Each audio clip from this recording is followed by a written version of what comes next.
Bonjour à tous et bienvenue. Je me présente. Je suis Nicolasi. Cette chaîne a été créée dans le but de vous aider à y voir plus clair dans le monde virtuel qui nous entoure.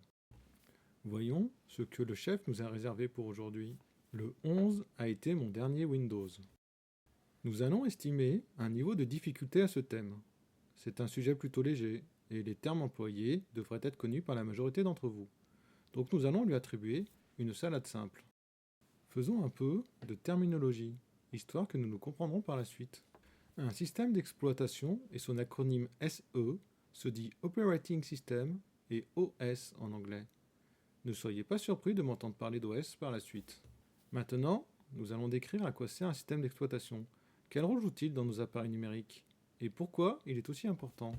En fait, ce programme est central et gère notamment tout le matériel, c'est-à-dire tous les composants électroniques indispensables à la machine, tels que vos écrans, votre carte graphique, votre son. Un bon OS vous permettra d'utiliser ces éléments à leur plein potentiel. Prenons un exemple, Windows 95. Sorti il y a 30 ans, il pourra fonctionner avec une carte graphique de dernière génération, mais il ne pourra pas utiliser son accélération matérielle, ni les derniers effets que les constructeurs ont ajoutés récemment, comme le lancer de rayon par exemple. Dans certains cas plus extrêmes, vous ne pourrez même pas utiliser un composant si l'entreprise qui vend le produit ne fournit pas les pilotes spécifiques pour votre OS. C'est ce qui a permis à Windows, entre autres, son hégémonie pendant tant d'années, puisque beaucoup de constructeurs de matériel ne fournissaient des drivers que pour cet OS. Le système d'exploitation gère aussi tous vos périphériques, clavier, souris, webcam, manette, volant, bref, tout ce qu'on peut connecter à un ordinateur. Il s'assure aussi de la gestion des fichiers, du réseau et de la sécurité générale du système. Enfin, il permet surtout de lancer des applications. Quand vous achetez un ordinateur ou un téléphone, ce n'est pas juste pour faire tourner un système d'exploitation, sûr qu'il y a des choix de périphériques. Il me semble que c'est aussi pour s'en servir et cela passe par des applications comme un navigateur web, des jeux, des applications bureautiques, des lecteurs multimédia, des réseaux sociaux, bref, une multitude de choses intéressantes. Windows et moi, c'est une histoire ancienne. Il m'a servi de système d'exploitation pendant des décennies. Pour rester positif, on va dire que j'ai beaucoup d'expérience. À l'époque de Windows 3.1, mon tout premier Windows, le système d'exploitation était DOS. Windows n'était alors qu'une application. J'ai débuté l'informatique avec un système d'exploitation textuel, où tout devait se faire en éditant des fichiers de paramètres. Il fallait vraiment être motivé pour se lancer dans ce monde. On était un peu considérés alors comme des personnes étranges. Si on fait les comptes, cela représente quand même 11 OS. J'en ai passé des heures dessus, et j'ai d'excellents souvenirs avec. C'est avec lui que l'on faisait des LAN. Alors, pour les plus jeunes d'entre vous, une LAN, c'était pour jouer un réseau avant Internet. On se réunissait tous avec nos machines dans des sous-sols, des salles à manger, des garages, et même des salles de réunion et des salles de TP. C'est comme la fin d'une relation. J'ai l'impression de vivre une séparation, un divorce. Mais il y a des moments où il faut savoir dire stop. Et c'est le moment, car toutes les conditions me semblent réunies. Si au début je voyais bien les apports des différentes versions, je dois avouer que depuis Windows 7, il m'est difficile de citer une grande fonctionnalité qui m'est marquée. J'ai installé Windows 10 et Windows 11, contraint et forcé. Les raisons sont évidentes, c'est pour garder le support des nouveaux matériels et la correction des failles de sécurité. Windows a été, et reste, un très bon système d'exploitation. Pendant des décennies, il a été la seule alternative pour la majorité de la population, car un nombre important de programmes et de matériel ne pouvaient fonctionner que sur ce système d'exploitation. Si vous étiez un gamer et que vous aimiez les jeux de stratégie, c'est uniquement sur PC et sur Windows que vous pouviez vous épanouir. Pour le travail, impossible de passer à côté de la suite Office dans les années 90 et 2000.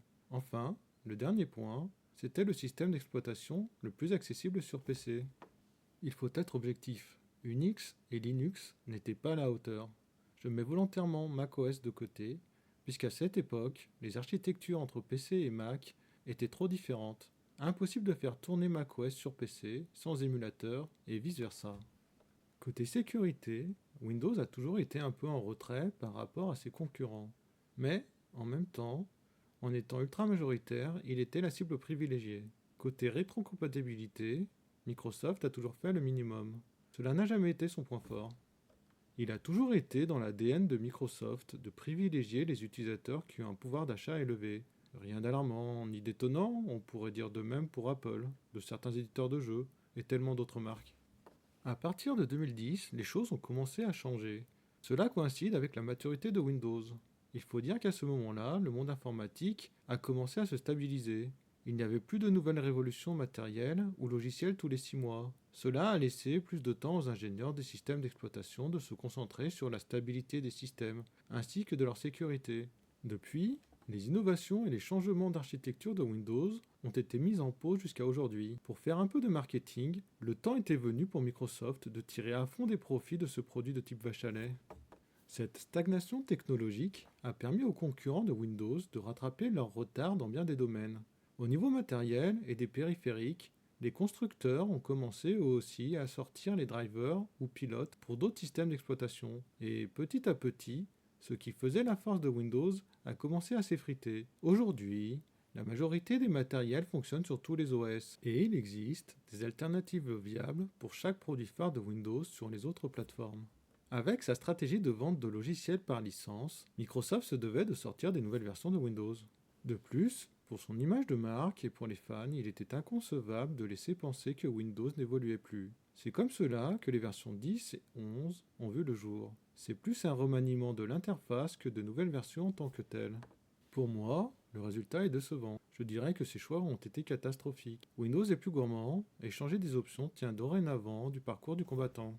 Avec l'intervention des institutions, Microsoft et Windows ont commencé à perdre ce qui faisait leur hégémonie. En effet, les différentes lois antitrust ont empêché Windows de conserver les formats de fichiers propriétaires stars, comme XLS, doc et PPT. Alors pour ceux qui n'affichent pas les extensions des fichiers, il s'agit des formats de fichiers utilisés par Excel, Word et PowerPoint et qui sont devenus les standards de fichiers dans le monde entier, ou du moins un format pivot permettant d'échanger des données entre deux mondes distincts. Ces lois ont permis à des acteurs d'émerger et de proposer désormais des solutions qui n'ont pas à rougir face à la suite Office.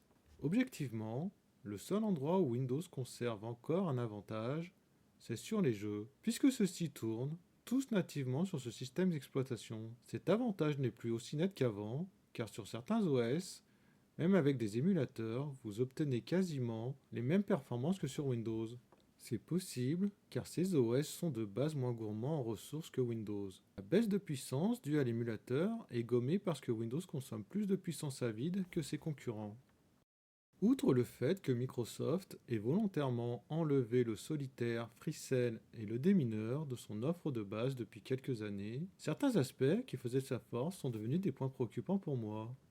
Windows est gourmand, et cela se dégrade avec chaque version. Or, dans le même temps, la puissance des processeurs, des disques et de la mémoire ne progresse plus aussi vite qu'avant. Et à chaque version, j'ai la désagréable impression que cela rend mon PC plus lent. Dans les années 2000, la simplicité de Windows et de son système de configuration a séduit beaucoup de non-informaticiens. Mais cette ergonomie légendaire s'est étiolée au fur et à mesure des versions, et maintenant nous avons le droit à des menus incompréhensibles et beaucoup d'icônes inutiles dans le menu démarrer. Plus jeune, j'avais été rebuté par Linux car il fallait chercher des heures pour changer une configuration, voire complètement recompiler le noyau. Aujourd'hui, alors que je me considère compétent sur Windows, voilà que je me bats avec lui pour chaque modification que je souhaite apporter. Après avoir compliqué l'interface de ces menus, Microsoft a décidé de miser sur l'IA afin d'améliorer cette ergonomie. De mon point de vue, cela va alourdir le système et il aurait été plus simple et plus efficace de regrouper les configurations les plus utilisées dans un menu épuré. Microsoft n'a clairement pas choisi la facilité. Un sujet qui me fâche tout rouge, c'est la publicité dans les menus de Windows. Celui-ci coûte quand même aux alentours de 150 €. Microsoft se font assez d'argent, d'après moi, pour ne pas en plus à nous balancer de la pub. Excusez-moi, je deviens un peu vulgaire, mais ce sujet m'énerve et fait partie des points qui ont été déterminants dans ma décision. Un autre sujet qui me préoccupe, c'est quand je lance certains jeux, j'ai un lien vers Xbox qui s'ouvre. J'ai ce problème parce que j'ai désinstallé Xbox de mon Windows car je n'utilise pas ses fonctionnalités. Passons sur les détails qui n'intéressent personne. Tout ça pour dire que j'ai réalisé involontairement que Microsoft envoie des données à ses serveurs sans que je ne lui ai rien demandé. Pour moi, c'est une autre ligne rouge qui a été franchie. Microsoft me harcèle pour que je souscrive à son cloud régulièrement. J'ai beau lui dire que je n'en veux pas, ce message revient tout le temps. C'est inacceptable. Je n'aime pas le bourrage de crâne. J'ai l'impression qu'on essaie de me vendre des panneaux solaires. L'IA Microsoft n'a que ce mot à la bouche. C'est ce qu'on remarque dans toutes les dernières communications de la firme. Ah, l'IA, très cher IA. Et je parle bien au sens premier du terme, celui du coût.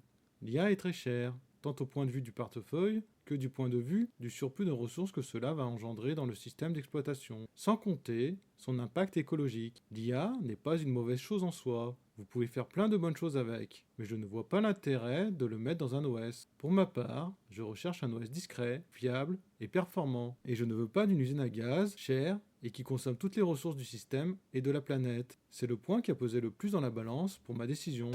Pour des préoccupations de vie privée, d'indépendance et de souveraineté, je pense que je vais me tourner vers le monde du libre. Un monde qui réussit ce que tout le monde échoue, à savoir améliorer mon pouvoir d'achat. Je vous vois venir, petit malin, et avant que cela ne dégénère, je tenais à préciser qu'il ne s'agit pas d'une photo de mon bras. On compare les OS ici, et pas les muscles, et je n'en dirai pas plus, tout le monde a compris. En revanche, j'adore le tatouage, et j'en profite pour rendre un hommage à ma maman, et à toutes les mamans. Vous êtes toutes très fortes. Le bras représente tout ce que votre OS peut supporter, et ce que l'on oublie, c'est que le système d'exploitation fait partie de cette charge, et c'est ce que l'on voit sur le dessin. Pour la suite de la vidéo, nous allons considérer qu'un PC standard est doté de 8 Go de mémoire vive. Un système d'exploitation qui consomme peu de ressources, c'est plus de ressources disponibles pour les applications. Cela veut dire la possibilité d'ouvrir plus d'onglets sans ramer, avoir des jeux plus fluides, mettre moins de temps quand vous éditez les vidéos, et ainsi de suite. Pour moi, l'idéal serait d'avoir un OS qui ne dépasse pas les 20% de vos ressources. Soyons clairs, aucun OS prêt à l'emploi qui réponde aux besoins de 90% des utilisateurs dans le monde n'atteint ce niveau sur une machine standard. Cela est possible en utilisant des OS dépouillés et ultra légers, que vous devez configurer vous-même pour vos besoins spécifiques. Cette pratique requiert un niveau d'expertise assez élevé. Pour être franc avec vous, cela n'est pas de mon niveau. Je ne suis pas assez calé et je manque de patience pour ce genre de tâches chronophages. Maintenant, si vous êtes fortuné, vous pouvez atteindre ce niveau. Il suffit juste d'acheter un PC doté de plus de 32 Go de mémoire vive avec le processeur le plus cher. Et ce n'est pas non plus de mon niveau, mais financier cette fois. On peut remercier tous ceux qui veulent mettre l'IA de partout et qui s'accaparent toutes les barrettes de mémoire, ce qui fait flamber les prix pour au moins toute l'année 2026. Vous noterez que je me suis bien abstenu de donner des noms. Autre possibilité, si vous utilisez un PC uniquement pour la bureautique et pour explorer Internet, il existe des distributions Linux légères, prêtes à l'emploi et qui feront très bien le travail. Il y a de quoi faire revivre des ordinateurs qui traînent dans les tiroirs dont Windows ne veut plus. Pour parler chiffres, les OS accessibles au grand public consomment au minimum 2 Go de mémoire vive, ce qui correspond à 25% de votre ressource globale. J'ai relevé ce chiffre personnellement sur ma machine avec une version de Linux, cela laisse de la marge pour lancer des applications. Windows réussit le tour de force de répondre aux besoins de milliards d'utilisateurs différents, mais vouloir être le système d'exploitation universel a un coût. Pour la consommation de ressources, c'est un très mauvais élève, et il n'est pas rare qu'il consomme plus de 30% de la ressource disponible des PC standards. Les derniers choix de Microsoft ont dangereusement aggravé la situation. Ces dernières années, la firme a décidé d'ajouter des services inutiles pour le fonctionnement de Windows et pour un grand nombre d'entre nous comme Xbox. Il ajoute aussi des assistants à l'utilité douteuse comme Cortana qui vont d'ailleurs disparaître au profit de l'IA. Les effets et les animations de transition qui se déclenchent à chaque fois que l'on clique quelque part donnent à mon goût une impression de lourdeur alors que des OS qui ne possèdent pas ces artefacts visuels me donnent l'impression de fluidité et de modernité. Toutes ces fonctionnalités ne sont pas si lourdes prises une à une, mais c'est l'accumulation de tous ces riens qui font qu'au final l'impact est bien réel sur la vie de tous les jours. Le clou du spectacle est venu avec toutes les dernières annonces de l'intégration massive de l'IA dans les prochaines versions de Windows par les dirigeants de la firme. Il y a quelque chose de gênant, je ne pense pas que nous payions un ordinateur plusieurs centaines d'euros pour juste regarder tourner notre système d'exploitation. Je ne souhaite pas me retrouver dans la situation où je perds en fluidité quotidienne parce que des choix stratégiques financiers ont été pris par des dirigeants peu scrupuleux. C'est juste pas possible. Je me retrouve dans une situation inconfortable et j'ai considéré que je devais agir. Windows 11 consomme sur mon ordinateur 4,5 Go de mémoire vive. Cela représente 56% de la mémoire vive d'un ordinateur standard. Et c'est sans compter Cortana, Xbox et plein de logiciels que je retire à chaque fois. Je commence vraiment à douter de la stratégie de Microsoft. Dois-je vraiment lui confier les clés du socle technique de mon PC? Ai-je besoin que mon OS fonctionne par défaut avec autant d'éléments que celui d'une centrale nucléaire? Une chose est sûre, j'aurai sûrement besoin du système de refroidissement de ces dernières pour mon PC dans 10 ans, rythmouvons les choses avec Windows. Prenons un peu de hauteur et regardons ce que Microsoft a lancé pour le grand public ces 30 dernières années. Les années 1990 sont synonymes de succès. Microsoft a fait progresser de manière significative l'univers informatique à chaque nouveau produit. Il faut dire que tout était inventé pendant cette période. C'était l'âge d'or pour l'informatique mondiale. Office, Windows, Internet Explorer et DirectX dominaient outrageusement le marché. Le seul ombre au tableau a été Clippy, l'assistant lancé en grande pompe. Ce personnage animé en forme de trombone avait été intégré dans Word et Excel. Clippy était plus un gadget graphique très avancé qu'utile, et sur ce point de vue, il était impeccablement réussi, à tel point que 90% des ordinateurs de l'époque peinaient à le faire tourner, ce qui rendait l'utilisation de Word et Excel impossible. Étrangement, il a vite été abandonné, et peu s'en souviennent. Bien que les produits phares, Windows et la suite Office permettent à Microsoft de vivre une belle vie, la décennie des années 2000 a été plus délicate pour Microsoft en termes d'innovation. De cette période ne subsiste aujourd'hui que la Xbox. Presque tous les autres produits ont été des échecs retentissants. Pour Skype, on ne peut pas parler d'échec. Mais le souci, c'est que ce n'est pas un produit Microsoft à la base. Il a été créé en 2003 et n'a été acheté par Microsoft qu'en 2011. Bref, des années à oublier. D'ailleurs, en parlant de cela, je suis convaincu que peu d'entre vous se souviennent de Zune, le concurrent de l'iPod. Maintenant, focalisons-nous sur les années 2010 jusqu'à aujourd'hui. Le constat n'est pas plus brillant. Le casque de réalité virtuelle, Edge, Surface et l'IoT ont été des rendez-vous ratés pour Microsoft. L'échec le plus cuisant a été bien entendu Windows Phone. Le spécialiste du système d'exploitation a été incapable de fournir un OS digne de ce nom sur ce support. Le paroxysme pour moi a été quand Microsoft a publiquement annoncé la fin du moteur maison pour Edge et quand il a conseillé à ses clients qui voulaient faire des objets connectés légers d'utiliser Linux comme système d'exploitation. Windows a bien une version embarquée depuis 30 ans, mais il est installé sur des équipements lourds comme des distributeurs de billets, des caisses enregistreuses, des écrans d'affichage et d'autres matériels de ce genre. Microsoft a bien essayé, mais la firme a été incapable de sortir une solution assez légère pour être intégrée sur des appareils de taille plus modeste, comme ceux équipés de processeurs ARM. Ce sont pour moi des aveux d'échec de la part de ce géant et des alertes sérieuses quant à la capacité de Microsoft de pouvoir répondre aux enjeux informatiques de demain. Du côté des réjouissances, on peut parler de son cloud, qui a été massivement adopté. Nous pouvons aussi évoquer celle de l'IA avec OpenAI, mais comme Microsoft a uniquement apporté un support financier et n'a pas été vraiment un moteur, je ne peux pas lui créditer cette réussite. Tous les échecs de la ferme de Redmond n'ont jamais réussi à émailler la bonne image de marque dont elle jouissait encore auprès du grand public. Il a fallu la précipitation et la patience de la direction du géant pour que les choses commencent à changer. En effet, Microsoft a voulu forcer l'adoption de Windows 11 en arrêtant le support de Windows 10 trop tôt. Étant donné que Windows 10 et Windows 11 ont une architecture extrêmement proche, pour ne pas dire la même, il n'y avait aucune raison valable pour un calendrier si précipité.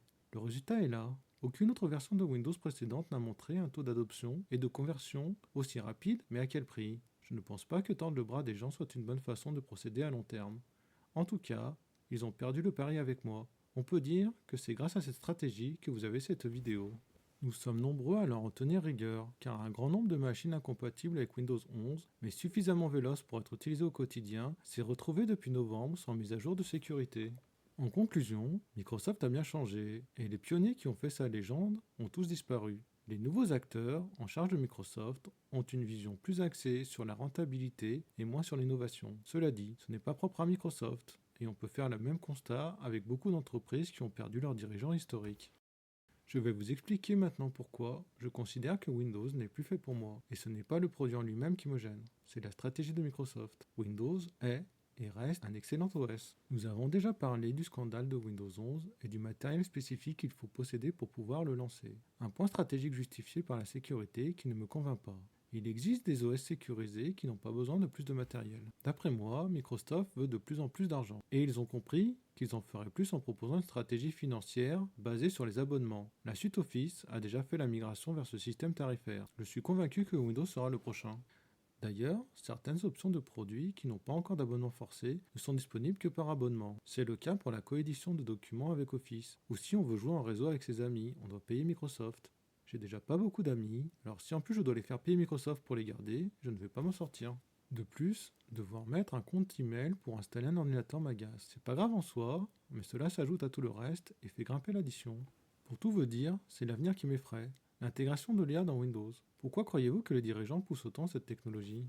Cela n'engage que moi, mais je parie sur le fait que Microsoft veuille inclure l'IA dans Windows afin de transformer Windows en produit avec abonnement obligatoire. Comme une IA a besoin de mises à jour fréquentes, ils en profiteraient pour dire qu'ils sont obligés de changer le modèle économique et ils vont forcer des centaines de millions de personnes à passer à la caisse. C'est un avenir probable que je souhaite éviter, et je préfère prendre les devants que de subir cette décision sans avoir le temps de réagir. Je trouve personnellement qu'il y a un faisceau de signaux négatifs autour de Microsoft. Et j'ai l'intime conviction que Microsoft veut que nous payions une taxe pour utiliser un PC. Alors oui, Microsoft a aidé à l'essor de l'informatique, mais non, je ne considère pas que Microsoft mérite cette taxe sur les 25 dernières années. Et donc non, je ne veux pas participer à l'érosion injustifiée de mon compte en banque sans réagir. Un changement de système d'exploitation, ça se prépare. Et j'y pense depuis des mois. Je vous conseille de ne jamais agir sur un coup de tête. Une astuce que je peux vous donner, c'est de faire une liste des applications que vous utilisez et de regarder si elles sont compatibles sur le système d'exploitation que vous avez choisi. Si elles ne sont pas compatibles, regardez si vous avez des alternatives crédibles. Par la même occasion, cela serait bien de lister votre matériel et si vous avez des périphériques peu communs comme des volants ou autres manettes, je vous encourage à jeter un coup d'œil si elles sont aussi compatibles avec le nouveau système d'exploitation. J'ai jeté mon dévolu sur Linux. Je pense que c'est le bon moment. Il a atteint la maturité qui me convient. Je ne suis pas un novice de Linux, mais je ne suis pas non plus un expert, et je ne comprends absolument rien quand j'entends des experts parler entre eux. Cela dit, j'ai un niveau intermédiaire, et je suis capable de m'en sortir grâce à des documentations, à mes connaissances de base en Linux, et à mon niveau général en informatique. Linux possède des atouts séduisants et jouit d'une chouette communauté de personnes. Ils sont moins nombreux, mais ils sont plus actifs et toujours prêts à aider les autres. Enfin, le dernier point qui est pour moi le plus important, la simplicité. Linux a fait d'énormes progrès dans l'ergonomie de son interface, et elle surpasse largement celle de Windows aujourd'hui. Alors pour les gens de ma génération, ce n'est pas naturel, puisque les impressions sont tenaces, mais essayez, je vous assure, c'est remarquable. Linux et ses dérivés sont largement utilisés aujourd'hui. Android est issu d'un noyau Linux. C'est le cas aussi des box, sticks et autres gadgets avec des processeurs ARM utilisent Linux ou un dérivé de son noyau. Plein de serveurs web sont aussi sous Linux. Mon choix s'est porté sur GLFOS. Et si vous le souhaitez, je serai votre guide. Comptez sur moi pour vous faire des rapports réguliers sur ma vie sans Windows. Je vous dirai si cela vaut le coup d'opter pour un monde libre, qui favorise de surcroît le pouvoir d'achat. Merci de m'avoir écouté jusqu'au bout. Et maintenant, c'est vous les chefs sur ce sujet. J'espère que vous avez aimé. Si c'est le cas, n'hésitez pas à mettre des commentaires, cela fait toujours plaisir.